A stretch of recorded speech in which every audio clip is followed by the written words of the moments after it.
quitte ici.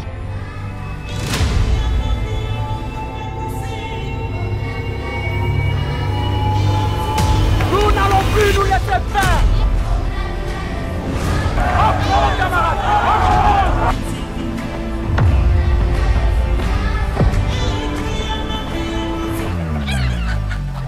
Le rassemblement de tout un peuple.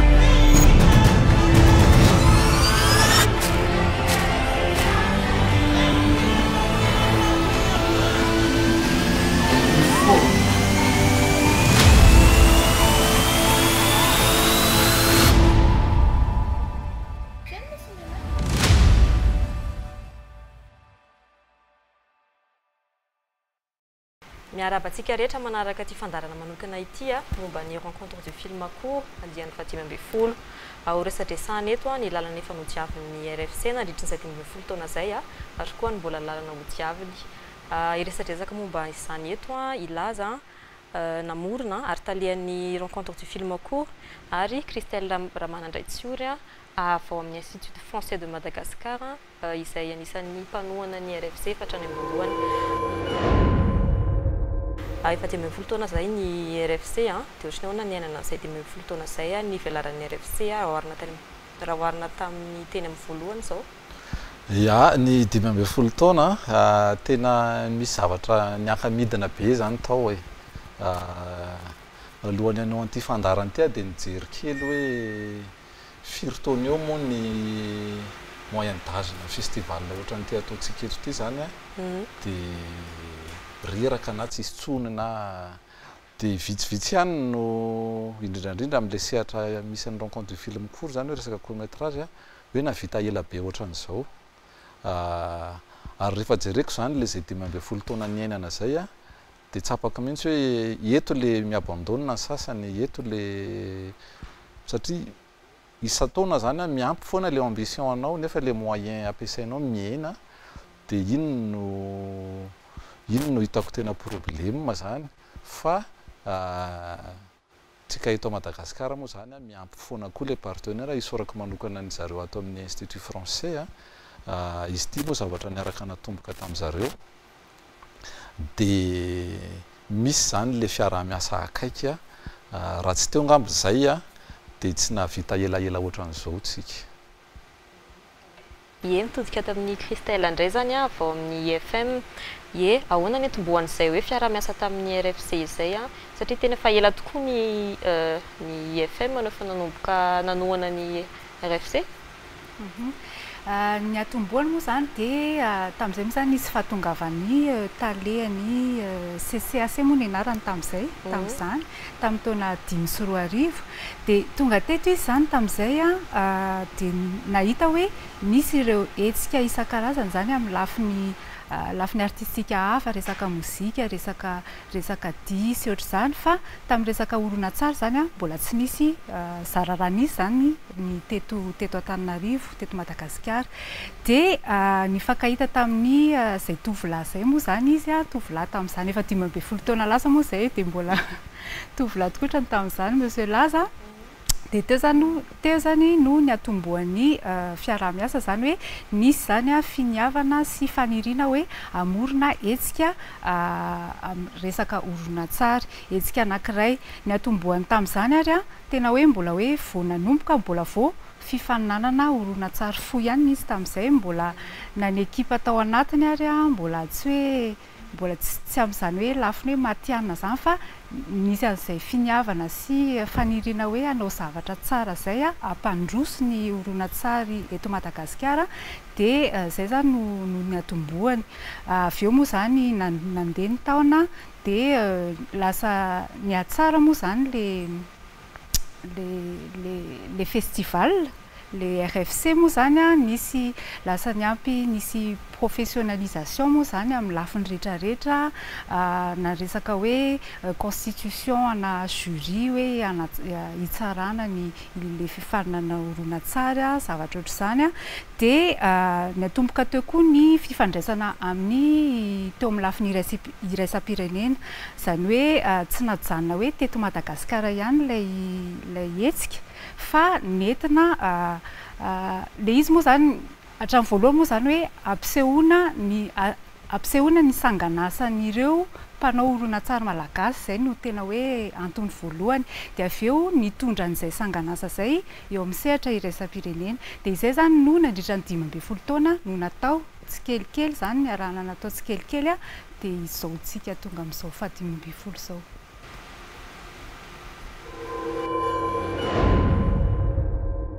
Verina tao milaza indray inona moa zany tena hoe nanosika anao an'le RFC fandraisaresaka ihany Christelle teo fa tsara angamba raha hoe resadresanao kely indray aloha. Izy io zany niala teto a Madagasikara tamin'ny 1996 nandeha nianatra tany ivelany tany dia nianatra cinéma nataoko tany dia rehefa avy eo zany nanomboka taty amin'ny 2004-2005 taty nanomboka nieritreritra ody eto an-tanàna eto dia rehefa nody amin'izay zany dia tamin'izany moa zany nisy an'izay hoe réseau Pégase zay dia réseau Pégase io ohatrany hoe réseau ana olona diplômé avy any Frantsa any zany dia membre tao anatin'io zavatra io dia tao no nifanena tamin'le chef tao tamin'izany Fabien Bordelès zay nanarany dia io zany no io rangahy io no nipresenté ana tamin'le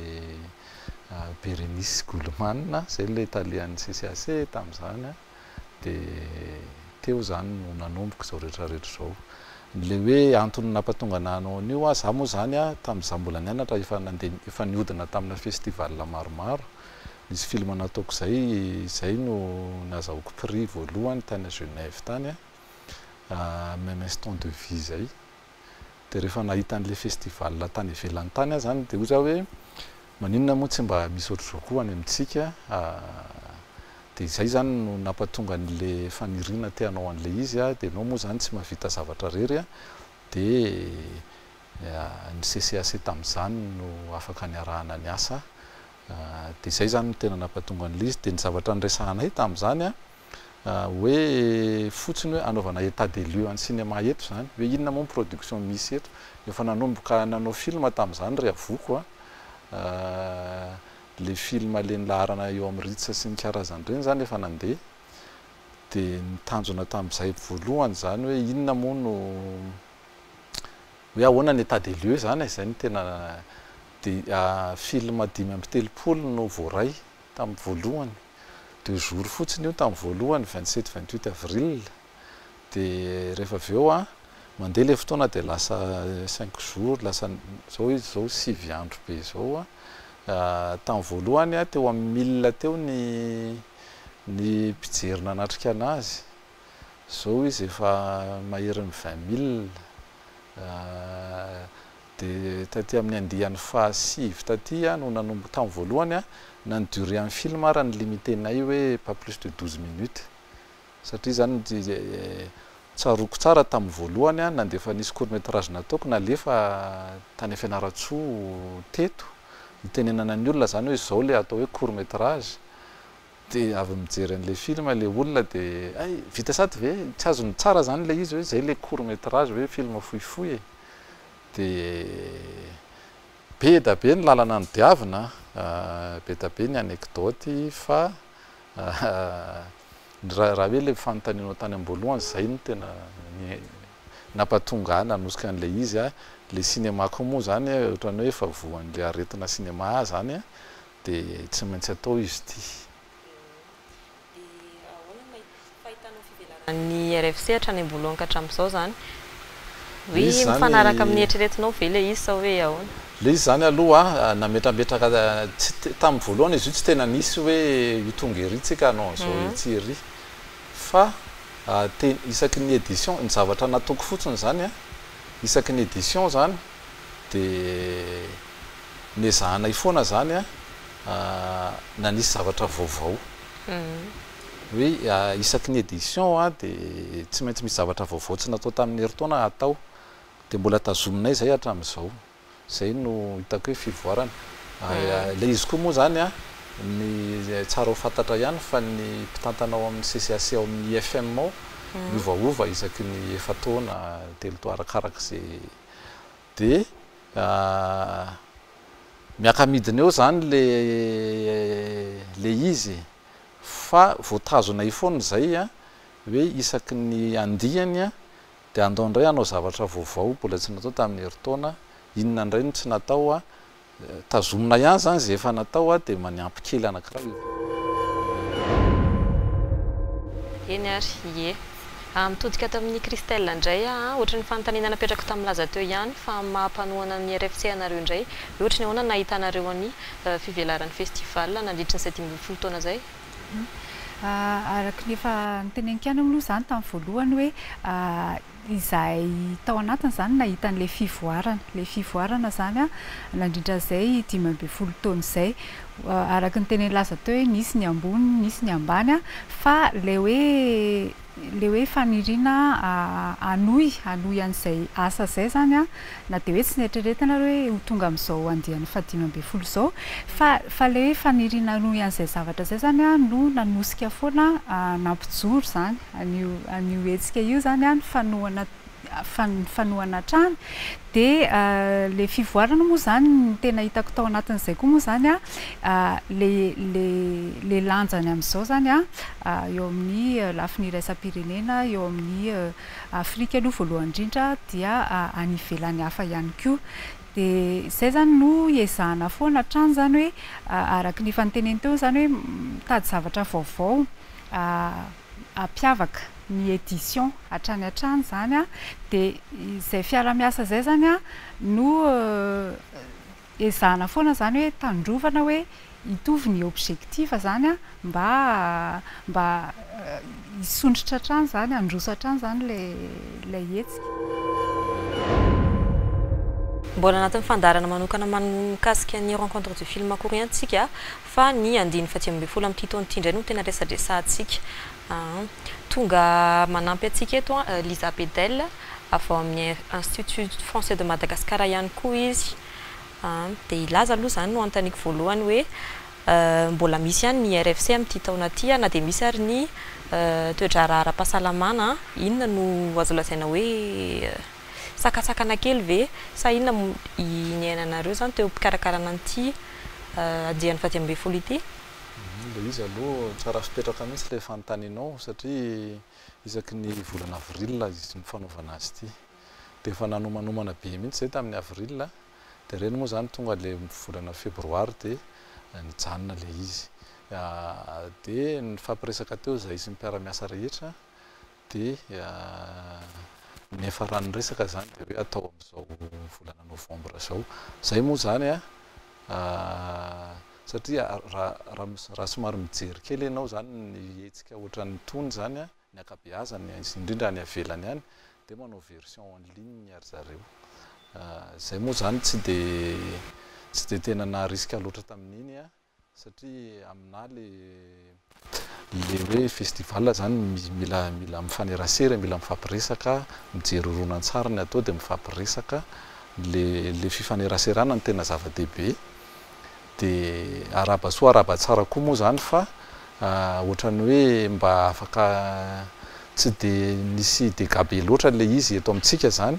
dia mba afaka manao zavatra ohatr'izao ihany na dia misy ihany ara zany hoe tsy mahazo mampihoatra an'izao olona firy maketsy sy makery fa tena hitako hoe na ho an'le fiainana eto an-tanàna eto ary zany ilaina le zavatra ohatr'izao mba misofla kely aloha zany dia zay ny tena nampatonga anay hoe tsy maintsy atao izy ity. Ça, je me tourne maintenant vers vous. Là, a déjà parlé des petits changements que le coronavirus a impacté le festival. Donc, j'aimerais que vous me parliez un peu de l'impact de la situation sanitaire actuelle donc, dans ce partenariat RFC IFM donc, pour la 15e édition. Alors oui, donc le festival devait effectivement se tenir en avril comme chaque année depuis 15 ans. Donc pendant très longtemps, on a espéré que ça puisse se maintenir à ce moment-là, mais avec la situation que tout le monde connaît, il a vite été question qu'il n'y ait plus d'invités internationaux, etc. Et puis bon, après il y a eu le confinement. Donc évidemment, ça nous a fait nous poser pas mal de questions. Et là, il s'est trouvé qu'on l'a reporté au mois de novembre aussi dans une cohérence avec ce nouveau parrainage, donc ce nouveau soutien de la commune urbaine d'Antananarivo, qui a montré un intérêt pour le festival et qui semble montrer beaucoup d'intérêt pour la culture cette année. Peut-être justement avec ce contexte particulier. Et novembre semblait un moment pertinent pour ça et pour nouer ce nouveau partenariat avec la CUA. Et bon, du coup, on n'aura toujours pas d'invités internationaux puisque la situation n'a pas forcément évolué dans la direction dans laquelle on le voulait, mais on va quand même essayer d'en faire une belle édition avec malgré tout un lien en visioconférence ou voilà, avec ces invités-là. Et de conserver le plus d'ateliers de rencontres professionnelles malgré tout. Mais en même temps, on se dit que c'est une opportunité aussi pour chouchouter, on va dire aussi un petit peu les réalisateurs nationaux et puis les mettre encore plus en valeur. Donc moi, je trouve que c'est aussi quelque chose de plutôt positif malgré tout. D'accord. Donc, todika tamin'azy indray ifandraisan Lisa teo ihany ny fiovana kely nateraky ny coronavirus afaka manome ohatra kely venao ina le zany zay le nilazain'izay hoe tiana iase koa zany amin'ity hoe eto an-tanàna eto koa nge misy satria ny tena zavatra niova be zany aloha dia tsisy vahiny avy any ivelany hanatrika an'ilay izy hatramin'izay misy eo amin'ny 5 telopolo eo foana ny zareo avy any ivelany tonga eto dia amin'ity zany aloha tsisy zay dia natao zany hoe tsy asianan'izay ilay izy fa ny eto an-tanàna eto no amelomana anazy tsara dia somary moa zany namafisinay kely koa zany le hoe RFC on tour le RFC on tour iny mantsy 3 taona eo zay no nanaovana 4 taona eo nanaovana azy dia iny zany le mandeha any amin'ny eo zany le fanomezana ny prix du public dia any Ranomafana le izy natao amin'ity dia misy zavatra maro isan-karazany ty andeha ny 15 ty koa moa zany nahazo ny parrainage ny araka ny tenen'le Ramatoa teo hoe ny be any tanàna sy ny ministèren'ny environnement zany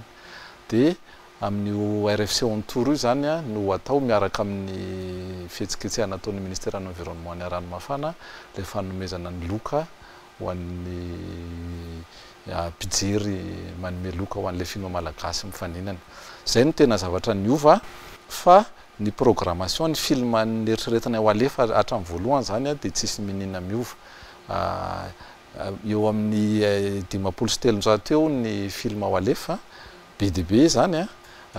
dia ny toerana andefasana an'ilay izy koa moa zany ny toerana andefasana zany somary niaina kely tamin'ity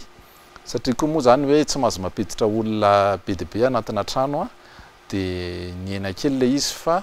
ny film neritreretina ho alefa zany dia ho alefa daholo ihany. Maintenant Lisa, Laz a déjà apporté un tout petit peu la programmation pour cette année, mais est-ce que tu peux nous parler un peu plus de ces spécificités donc? Oui, plus en détail, ouais. Si possible. Alors, le cœur de la programmation, chaque année, c'est les films en compétition. Donc, il y a 4 catégories. Donc, la compétition nationale où il y a uniquement des réalisateurs malgaches. Donc, cette année, on a 9 films. Et il y a également des compétitions panafricaines en fiction, documentaire et animation. Et tous ces films en compétition, c'est 31 films. En fait. Et autour de ce cœur de la programmation, il y a beaucoup on va dire, de cartes blanches, de séances spéciales qui ne sont pour le coup pas forcément que des courts-métrages, puisqu'on le disait tout à l'heure, le festival a développé aussi au fil des années beaucoup de partenariats avec des festivals internationaux de renom, comme le festival d'animation d'Annecy, le festival de Clermont-Ferrand, qui est le plus grand festival de courts-métrages, et plein d'autres cartes blanches. Il y a aussi des cartes blanches avec des réalisateurs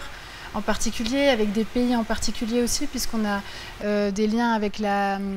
Suisse, avec l'Espagne, avec l'Italie. L'idée, je pense, du festival, c'est que ce soit vraiment un panorama international de ce qui se fait de meilleur finalement dans le court-métrage partout dans le monde. Mais voilà, il y a quand même cette compétition panafricaine qui est ce qu'on essaye de valoriser le plus. D'accord. Chaque année, la RFC tente de mettre en valeur donc une thématique d'actualité. Donc, qu'en est-il de cette édition? Alors cette année-là, j'ai souhaité qu'on essaye le plus possible de se rapprocher de l'actualité au niveau de l'environnement et du changement climatique. Donc il y a vraiment beaucoup de séances qui ont un lien avec ça, et notamment dans les... on a fait attention aussi à ce que ça apparaisse dans les programmes jeunes publics, parce qu'il y a 6 programmes qui sont entièrement destinés aux jeunes publics. Et je pense que c'est aussi notre travail d'avoir en tête ce renouvellement du public et de la génération suivante, notamment dans le cinéma, mais aussi sur des problématiques comme celle-là. Et donc il y a plusieurs programmes qui tournent autour de la sensibilisation au fait de bien entretenir notre planète, etc., les gestes du quotidien que chacun peut faire. Et aussi à travers une séance spéciale avec le film Anthropocène, qui est, je pense, un peu le coup de cœur de cette édition. Et voilà, je pense que c'est aussi effectivement notre travail de programmateur, d'organisateur de festivals, de s'inscrire effectivement dans l'actualité. Et je pense que celle-là est particulièrement pertinente à Madagascar, en tout cas. D'accord. Mpanatotosanao orana-tsara ihany koa mantsy ianao ankoatran'ny mahatalian'ny RFC anao dia hitanao hoe mitombina ihany ve zany le fijerevana manokana momba ny tematika resadresan'ny cinéma aminao ve misy mahazava-dehibe an'izay? Za zany aloha dia tsoroko anao fa ny aminahy zany ny cinéma tena vahaolana amin'ny lafiny rehetra mihitsy raha ohatra tena hidirantsika. Zay koa manko no mampatonga anay amin'ity zany miara-miasa ohatra amin'ny EDBM satria zany rehefa tena jerevanao zany resaka industrie ny cinéma dia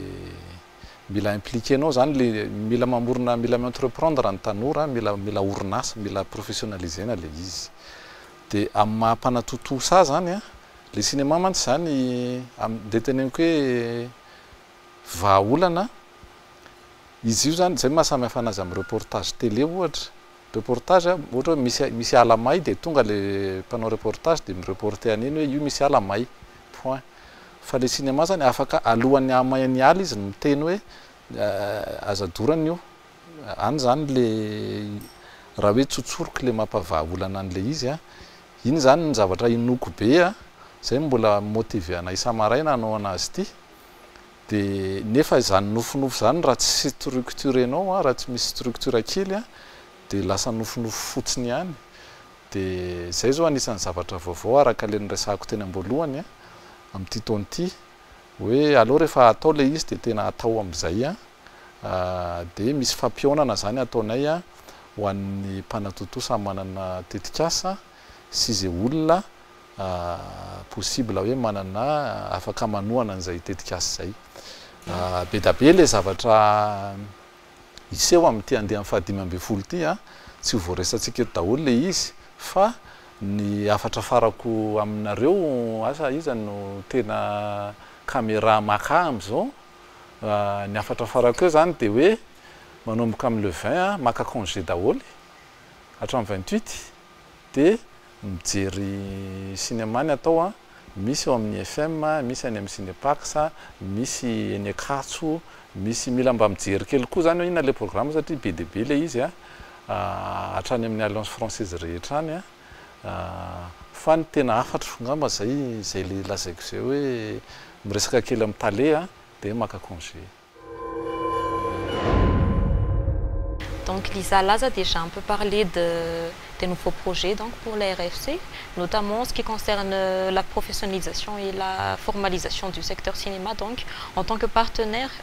quelles sont pour vous les pistes que pourrait emprunter la RFC dans le futur donc? Je pense que faire un partenariat avec le DBM, effectivement, ça devient aujourd'hui quelque chose de prioritaire, puisque donc l'Institut français, on l'a dit, a cofondé ce festival et l'a soutenu pendant 15 ans avec beaucoup d'enthousiasme et dans une mission vraiment de coopération. de coopération française à Madagascar. Maintenant, l'Institut français n'a pas forcément vocation à être mécène d'une association ou d'un artiste en particulier. Et je pense que c'est bien que l'AS se tourne aussi vers d'autres interlocuteurs, que ce soit le DBM ou, comme on l'a dit tout à l'heure, la mairie d'Antananarivo.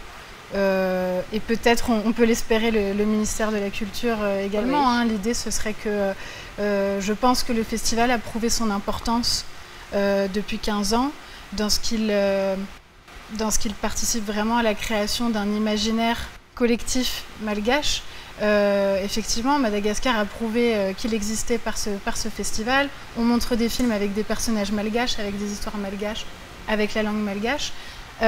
Maintenant, effectivement, je pense que l'étape suivante serait que d'autres institutions, et notamment des institutions malgaches, s'emparent un petit peu plus de ce festival pour le faire grandir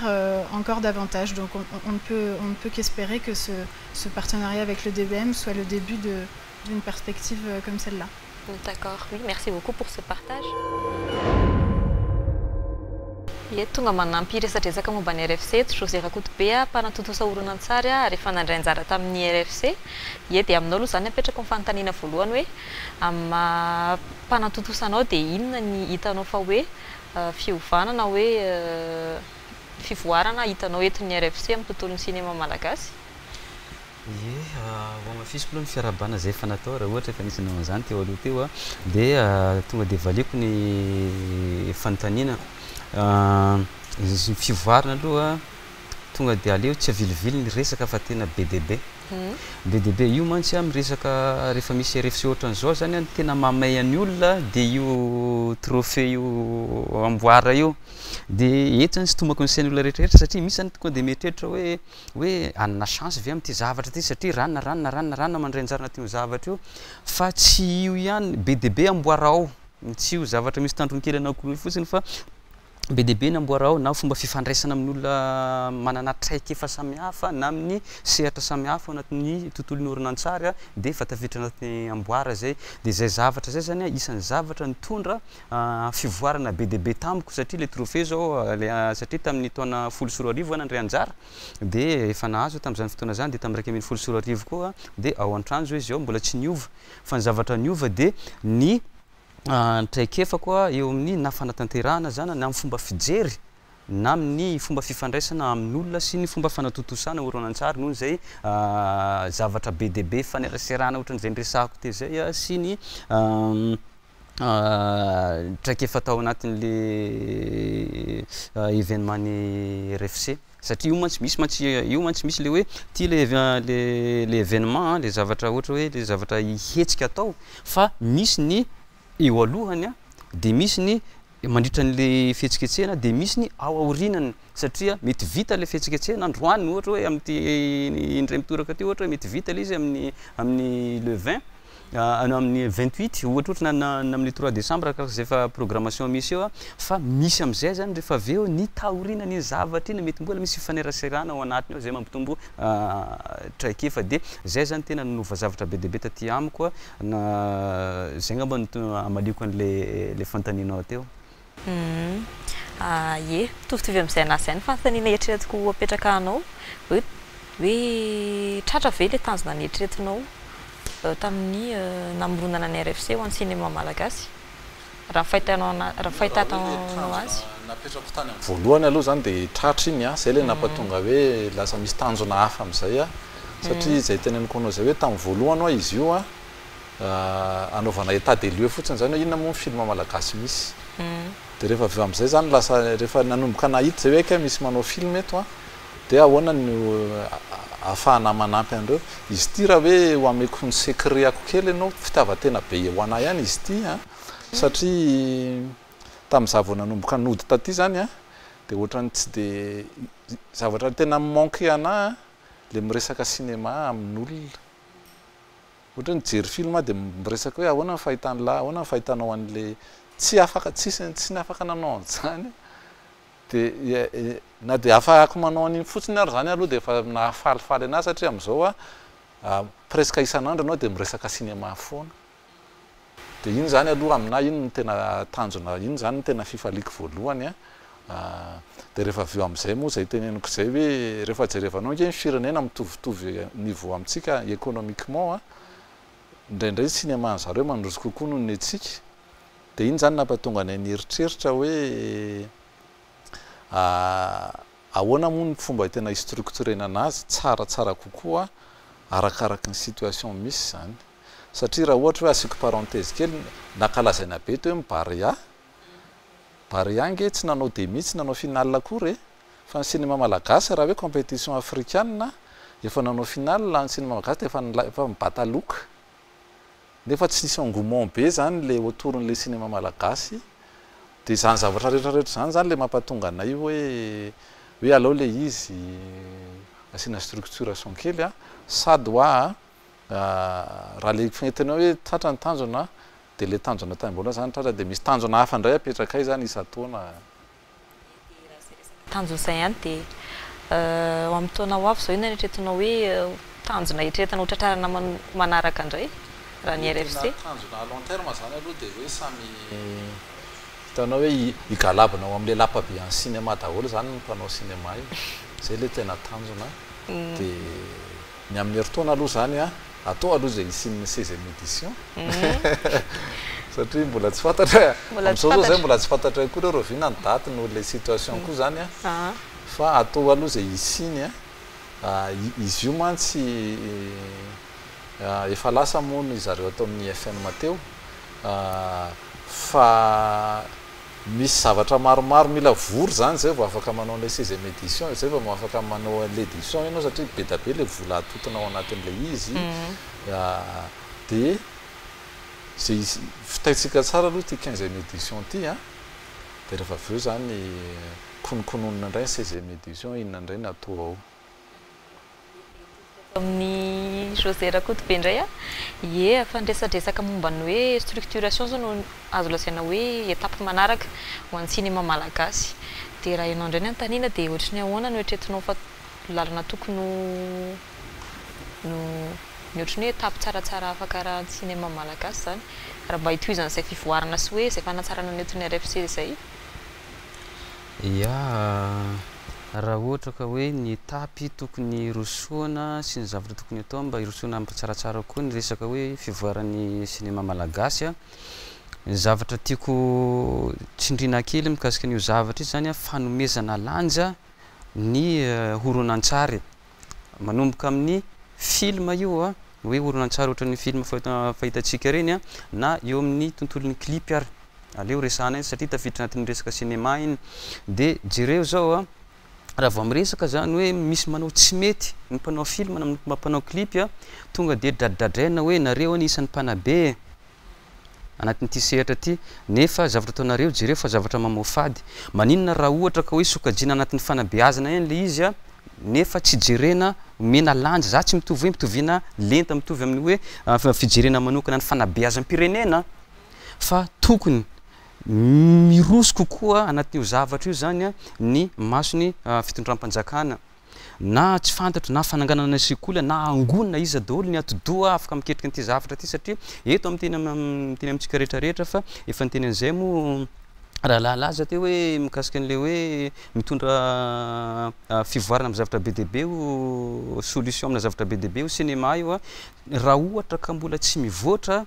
ny horonan-tsary ny cinéma eto Madagasikara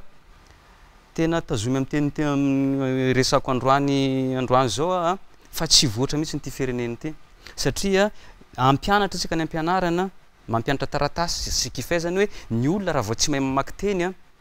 tsy afaka mahazo le hafatra omeny le hevitra ao ambadika an'le teny fa amin'ny cinéma zany ny olona rehetrarehetra na olona jamba rehefa maheno na olona marena rehefa afaka mijery na olona tsy mahay mamaky teny ary tonga de matafita le havatra ao anatin'ny fotoana fohy zany hoe outil na fitaovana manan-danja be io zavatra io zany hoe mba hirosoana hanomezan-danjany cinéma dia tokony manome lanjanio aloha ny fitondram-panjakana aloha ny voalohany indrindra dia ny mpisehatra koa zany a tokony a mivelatra kokoa amin'ny fiezana amin'ny fahafantarana any Madagasikara satria ny cinéma vitrine ohatrany hoe exposition antsika zao tsy mbola ohatranako zao mbola tsy tany États-Unis fa raha zaho mahita film tonga dia fantatra hoe Statue de la Liberté à New York zany ohatra dia tsika Madagasikara zany a mbola tsy na identitaire cinéma tsika mbola tsy misy ny kolotsaina ny avy any atsimo tsy mahafantatra ny any avaratra ohatran'izay zany zavatra hoe raha ohatra ka hovaliana le fantanena hoe napetraka ao teo dia zay aloha miditra aloha fitondram-panjakana manome lanjany resaka cinéma dia zany hoe tsy atao tena teknisiana zany jery anatin'ilay zavatra dia ohatrohatran'izay angambany dia manaraka an'izay koa zany a atao zay fomba ahatonga an'io sehatra io ahavelona ahafahana mamelona vady aman-janaka amin'izay mazoto ny olona anao an'ilay izy ety ampamaranana dia tsy haintsy hisaotra antsika rehetra nanaraka hatramin'ny farany a nefa koa isika rehetra izay nanakiny resadresaka teto José Rakotobe mpanatozahorana tsara ary laza tarehan'ny RFC dia amin'ny 20 ka hatramin'ny 22 ny volana novambra zany ny fotoana. Mama.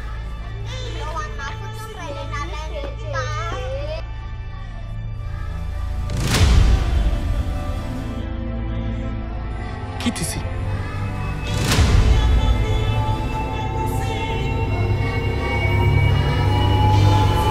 Nous n'allons plus nous laisser faire. Apprends, camarades.